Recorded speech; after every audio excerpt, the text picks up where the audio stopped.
What is going on, world? What's up, YouTube? It's Zero here. Today I'm bringing you guys a brand new episode of the 8 Below Show. Welcome everyone to 8 Below. Thanks for being here, guys, to the best entertainment-related show here on YouTube. And I'm super excited about our episode here today. We have a lot of stuff to talk about, so let's get into it. With the announcement of Scream 5, I wanted to go ahead and talk about everything that we know so far about this up-and-coming movie, guys, this up-and-coming title. You guys know, who have been watching my YouTube channel, that I'm a massive horror fan, whether it's game-related, whether it's movie-related, and so Scream is one of those, iconic series in the horror genre, and I'm definitely anticipating and excited about Scream 5, but I want to talk about everything that we know at this point in time. I'd love to hear your guys' thoughts about it in the comment section down below. So let's get into it. So guys, in an article written by Randy Laboni of ET, Scream 5, everything we know about the anticipated new sequel. Get ready to scream again. It's been nearly 25 years since Neve Campbell, David Arquette, and Courtney Cox first encountered the infamous Ghostface Killer in 1996 genre-bending smash hit Scream. And now 3 sequels and a television spin-off later, the original trio of stars will return once again for Scream 5. So guys, this is a title that was filmed in Wilmington, North Carolina. The highly anticipated slasher sequel was first announced back in May of 2020, along with the news that Arquette would be returning as Dewey Riley. By late July, Cox had signed on to reprise her role as news reporter Gail Weathers, with Campbell later confirming she would be back as the franchise's central heroine, Sidney Prescott, in September, a mere month before production began. So number one here, guys, is a lot of, returning cast members and such. Really makes me excited because obviously, they want to stick on this trajectory, and you want to have that feeling of realism where there's a lot of, kind of kudos to the past Scream movies. But of course, we're hoping that there's going to be some differences, of course, in this one, versus those other, early beginnings of the Scream franchise. This is a franchise, guys, that's really spanned over the span of time here. A lot of, when we think of iconic horror series, you think of, Halloween. We're thinking of, Saw now. We're thinking of a lot of different titles in franchises. Scream is definitely one of them, and make no mistake about it. So, according to Arquette, that excitement is shared by Cox. She thinks it'll be fun. She loves playing that character too. He said of his ex-wife, "I love when they write her character as sort of closer to Scream, where she's a bit cutthroat and will do anything to get the story." He marveled of Cox's fiery news reporter character. The pair met on the set of the original Scream, and despite their off-screen split, when audiences last saw their characters, they were happily married to one another. It is not yet known what the status of the characters' relationship will be in the next installment. I'm sworn to secrecy, Arquette giggled when prodded for more details. So, when we talk about continuing the franchise here, guys, where could they maybe be going here? Well, Spyglass Media Group and Paramount Pictures have taken over the series from Dimension Films, with the franchise previously grossing over $600 million worldwide, which is an insane number, guys, for this franchise. I mean, horror franchises are becoming more and more popular as time goes. But $600 million worldwide. Stepping in for the late Wes Craven, who helmed the first 4 films before dying in 2015, are directors Matt Bettinelli, Olpen, and Tyler Gillett of the filmmaking group Radio Silence, from a screenplay written by James Vanderbilt and Guy Busick. Creator Kevin Williamson, who wrote Scream, Scream 2, and Scream 4, is on board as an executive producer. So that's really exciting as well, guys. Now, we talked and alluded to a little bit earlier about new faces, new people that are going to be coming into the fray into Scream 5. Well, there won't be the only new faces joining the franchise. As customary with any Scream entry, a crop of up-and-coming teen stars have been cast as Ghostface's latest victims. New cast members include Jack Quaid, Melissa Barrera, Jenna Ortega, Jasmine Savoy Brown, Mason Gooding, and Mikey Madison. Which is really interesting. Additionally, there'll be Kyle Gallner, who starred in the 2010 A Nightmare on Elm Street remake, has been cast as the mysterious Vince. So a lot of these characters, guys, I don't know a lot about. Some of them, I've seen, obviously Mikey Madison in Once Upon a Time in Hollywood, Jack Quaid in The Boys, but a lot of these, some newer faces to say the least. But that's really exciting to say the least. Now, one cast member still seemingly unconfirmed, the one that relates to the iconic opening death scene, beginning with Drew Barrymore in the original, followed by Jada Pinkett Smith, Liev Schreiber, Kristen Bell, and Anna Paquin. In the sequels, the Scream films famously open with a shocking death scene. So there's been rumors circulating that Selena Gomez could be filling the role after Cox, Arquette, Ortega, and Barrera all noticeably began following the singer on Instagram. But that all could be misleading, especially after the trailer suggested Ortega maybe in fact be taking that honor over from Barrymore. So this is pretty interesting, guys. And if if Selena Gomez is in this, I think that could make some really interesting elements of this as well. Selena Gomez obviously has a massive fan base, huge following. A lot of people, it would make a lot of business sense to have her in this film, just as whether it's a victim or if she does end up taking over, that is something that could be really big for the Scream franchise. We'll have to wait and see. Now, according to the film, the official synopsis reads, 25 years after a streak of brutal murders shocked the quiet town of Woodsboro, a new killer has donned the ghost face mask and begins targeting a group of teenagers to resurrect secrets from the town's deadly past. However, any other details about the plot are being kept under wraps for the new sequel, but when announced her return, Campbell did provide one hint. I am beyond excited to step back into the role of Sidney Prescott and return to Woodsboro, referring to the fictional town setting of Scream and Scream 4. Scream 2 was set at the fictional Windsor College, while Scream 3 moved the story to backlots of Hollywood. While it's not a major reveal, it does imply there will be a return to roots in this relaunch, which I think is very important, guys, that they have this kind of go back to the roots of Scream. Sure, the other movies are fine, but I think that, going back to where it kind of started is really important. Similar to like Halloween with Halloween, when they brought Halloween back, Halloween Kills, and then of course Halloween Ends. It's going to be interesting to see how that, pans out. But going back to the roots is very important. I think that definitely is relevant here with Scream.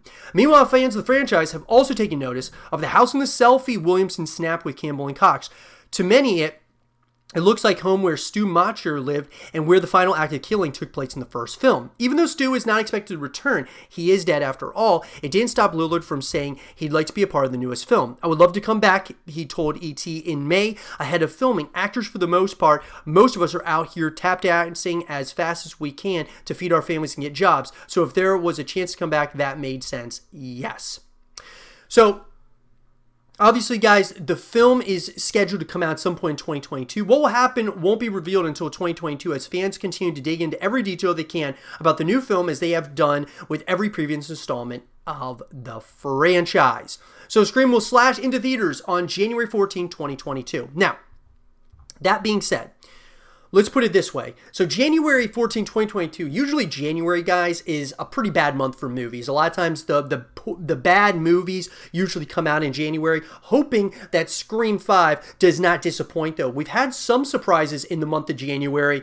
I know overall, though, the month of January is usually not too good when it comes to movies in general, but especially horror movies. So fingers crossed that Scream 5 is everything that we want it to be. I'm excited, and I'll be sure to give you guys more information about it as we get closer. Let me know, though, guys, in the comment section down below, what are you most excited about with Scream 5? What do you want to see here? Let me know. And for more Scream 5 content and videos, stay here with Zero TV. One of, if not my favorite Avenger of all time is the Hulk, guys. And with World War Hulk coming out, there's been a lot of question marks coming out that is this just the beginning of the Hulk and what we could see as far as a number of movies in that universe, and with the Hulk obviously being the prime focal figure in them. That's a huge question. I want to talk about World War Hulk in particular and everything that we know so far about it. I'd love to hear your guys' thoughts about it in the comment section down below, and let's have a real conversation. So let's get into it. In an article coming to us from Alex Welch over at Inverse, Marvel Leak reveals the studio's most surprising Phase 4 sequel. Mark Ruffalo may be one of the core cast members of the Marvel Cinematic Universe, but he has yet to headline his own Marvel Studios film. That's because, due to some frustrating behind-the-scenes rights issues, 2008's Edward Norton-led The Incredible Hulk is the only MCU film about Bruce Banner. The GWW.com reports that Marvel Studios is developing a World War Hulk standalone film with production slated to begin sometime in late 2022. The outlet says that the film will take place after the events of the She-Hulk Disney Plus series, which will feature Ruffalo's Bruce Banner in a supporting role. The report makes no mention of who may be involved in the project. So, obviously, guys, this is very exciting news. A World War Hulk title being like a standalone with Mark Ruffalo, of course, as Hulk. I absolutely love him as, acting as Hulk. This could be something really, really special in my opinion. Now, World War Hulk is a 2007 comic book storyline that essentially picks up where the events of the Planet Hulk story, which was partially adapted in Thor Ragnarok, left off.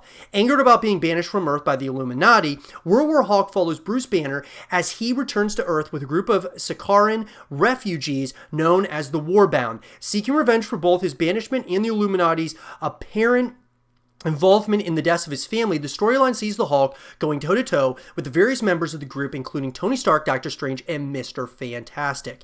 And right there, guys, the synopsis has me sold immediately. I did not read World War Hulk, the comic, but this really does get me to want to actually go and read it and check it out. Additionally, there's also no telling how a World War Hulk storyline could tie into the events of She-Hulk, which has been billed as a half-hour legal comedy starring Tatiana Maslany as Jennifer Walters. Then again, his brief appearance in Shang-Chi and the Legend of the Ten Rings has already proven just how much we don't know about Marvel's current plans for Bruce Banner. So, over the years, Marvel Studios and Mark Ruffalo have attempted to work around their inability to make standalone Hulk movies by telling the character's ongoing arc through his supporting appearances in various MCU titles. The results of that strategy have been varied, even if the direction the character has taken in recent years has also been genuinely surprising at times. Meanwhile, a solo Hulk film, especially a World War Hulk movie, would give both Marvel and Ruffalo the chance to explore the character more deeply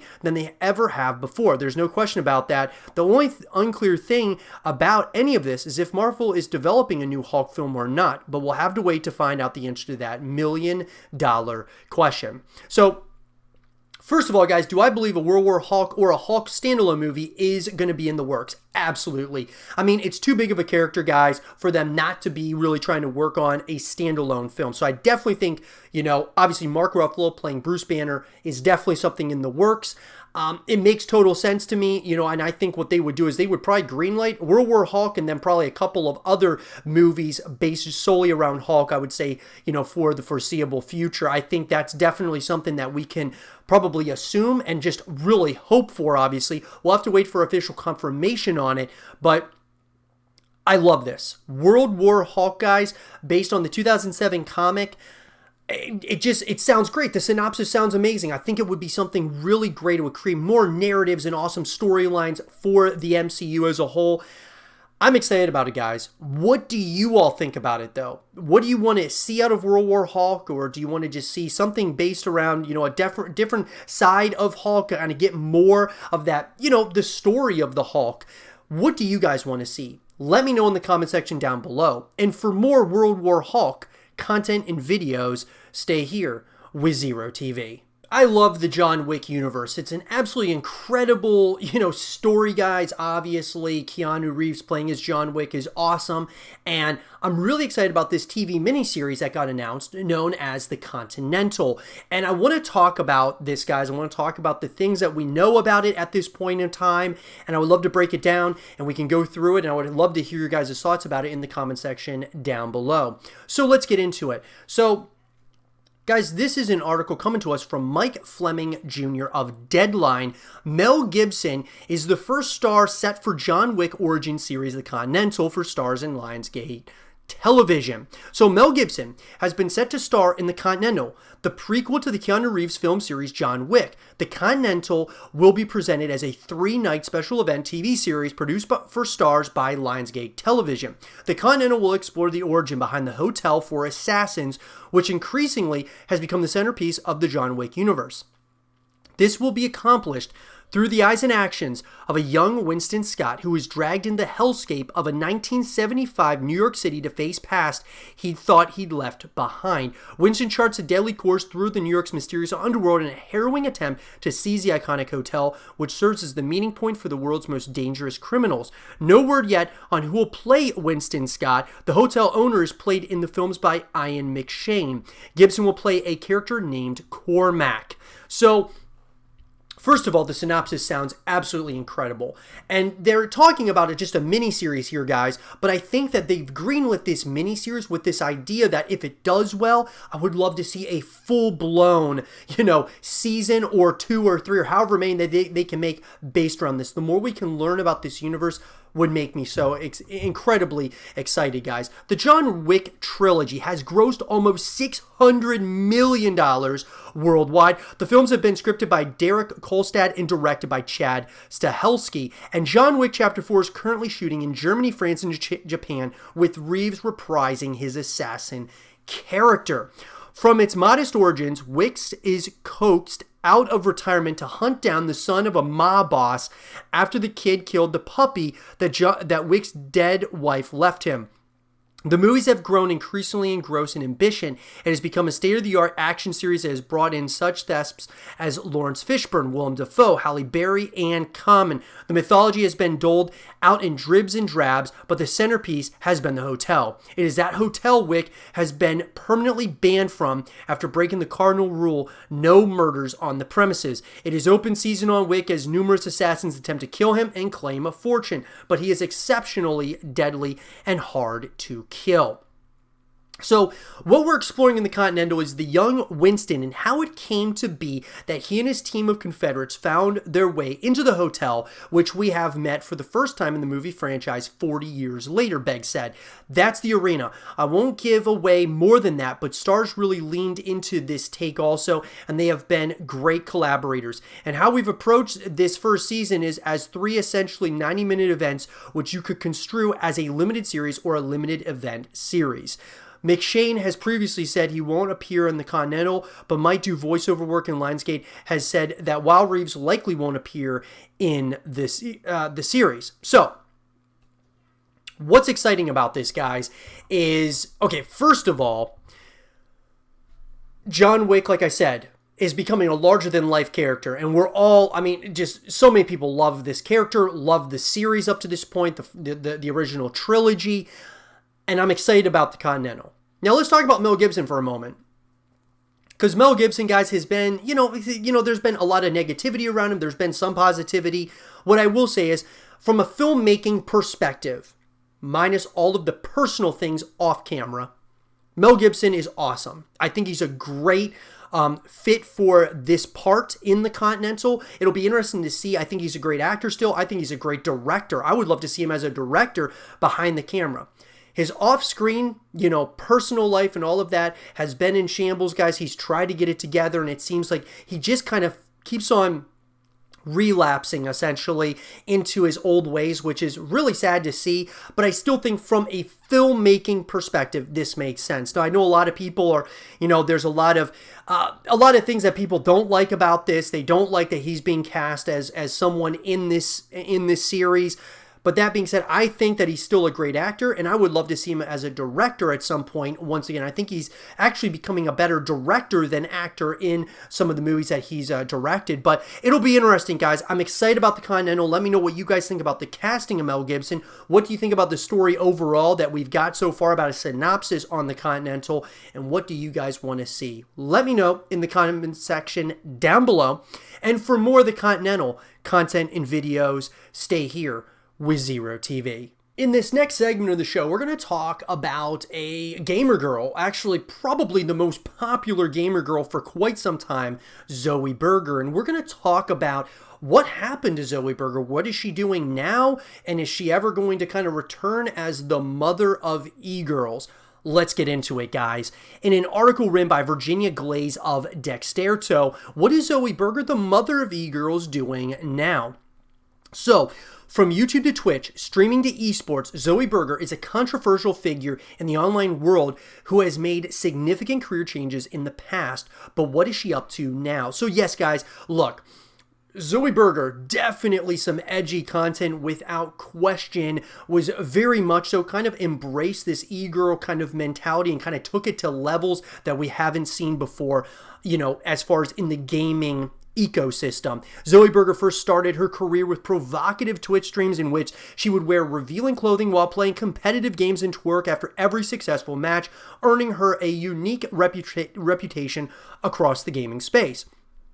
However, her antics soon saw her banned from the platform multiple times, in fact, leading her to start a YouTube channel that became massively successful almost overnight. So obviously her YouTube career, it stirred up a lot of controversy as well. Although Zoie skyrocketed to over 1 million subscribers in a fairly short time, other major YouTubers weren't pleased with her success, including social media star Brian Ricegum Lee. Lee even created a diss track targeted at Burgher in 2017, which boasts over 6 million views as of April 26 of 2019. Lee wasn't the only commentator to speak out against Burgher's risky content.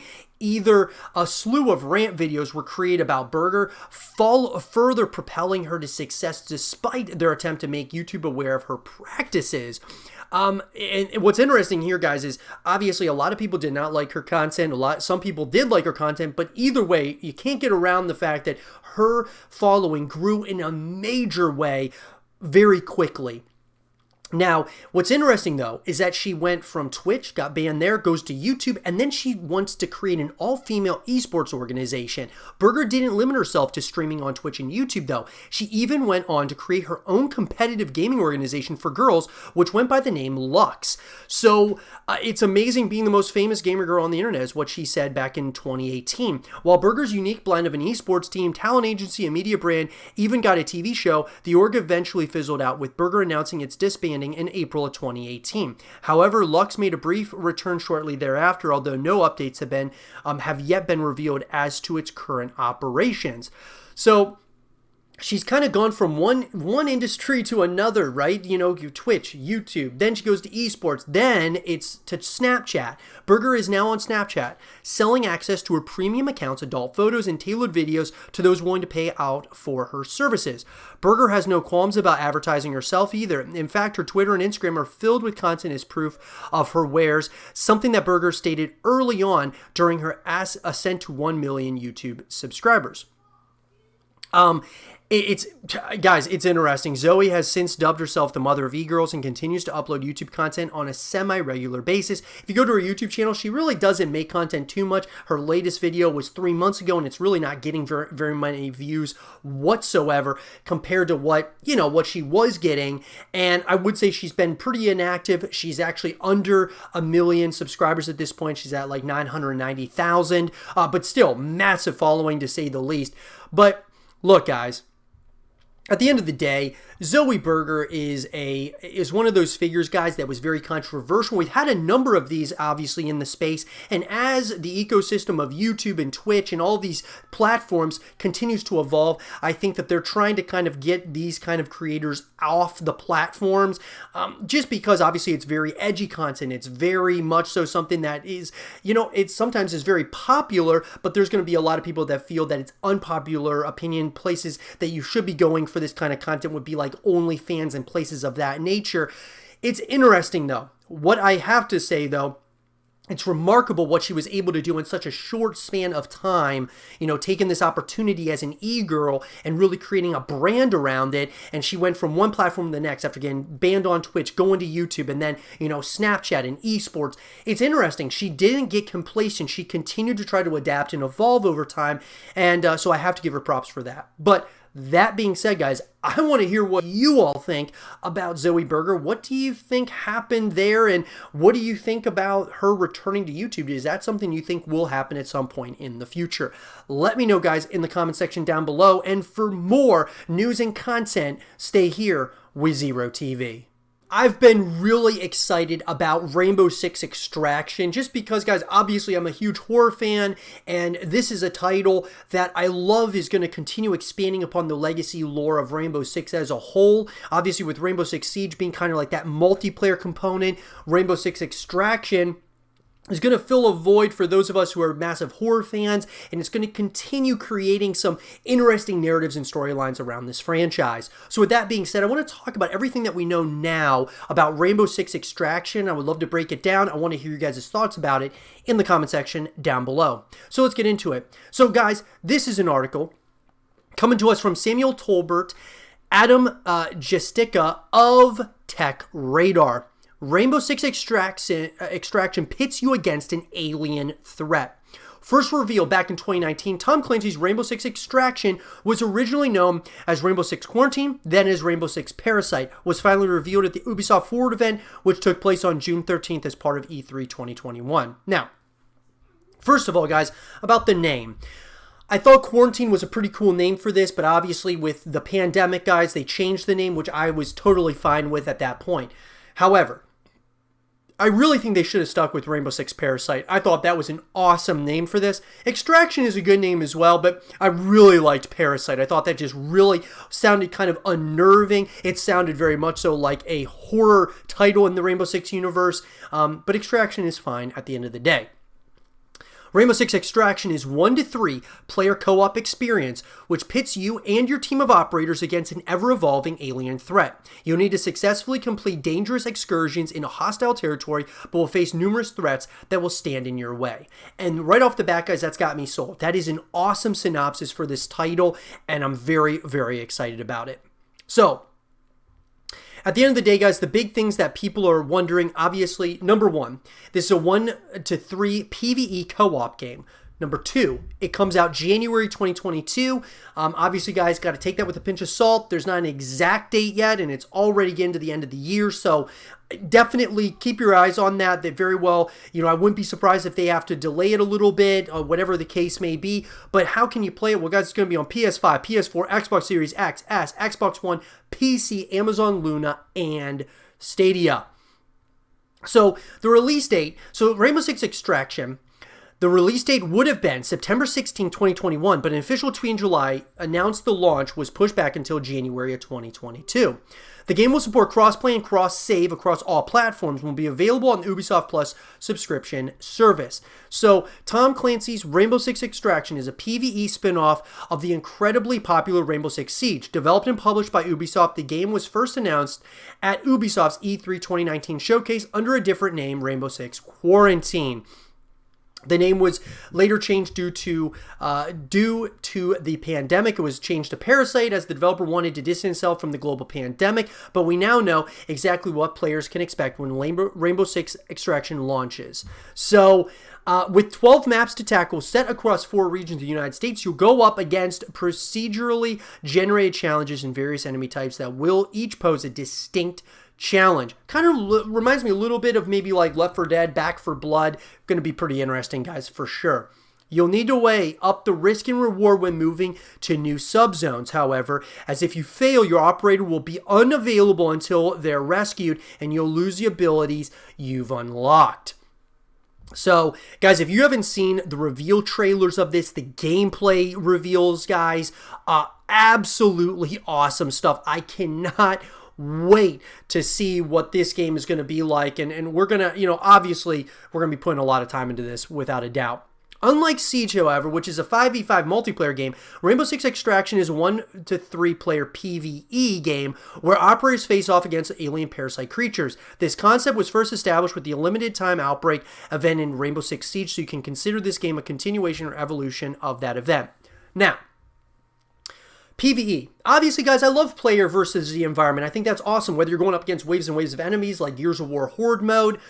I would love to see like a multiplayer element to this in one way, shape, or form, whether you're just playing PvP, but like in a different kind of way. Obviously, you have the esports side and the more realistic side being Rainbow Six Siege, but I think it would be cool for them to evolve this over time as well, where it's not just 1 to 3 player co-op, where there's a full-blown campaign, which it sounds like there is, but they want you to really play with your friends. I just want something that I can also play by myself if I choose to.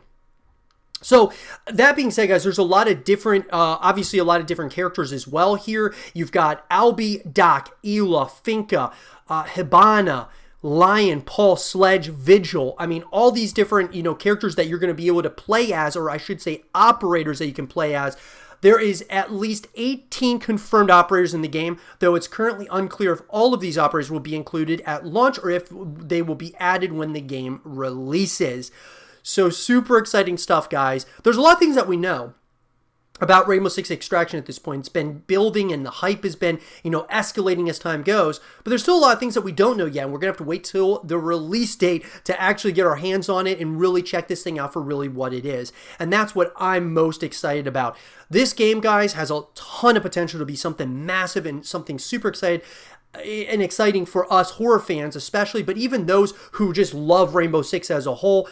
I'm excited about this. Let me know, though, guys, in the comment section down below. What are you guys most excited about with Rainbow Six Extraction?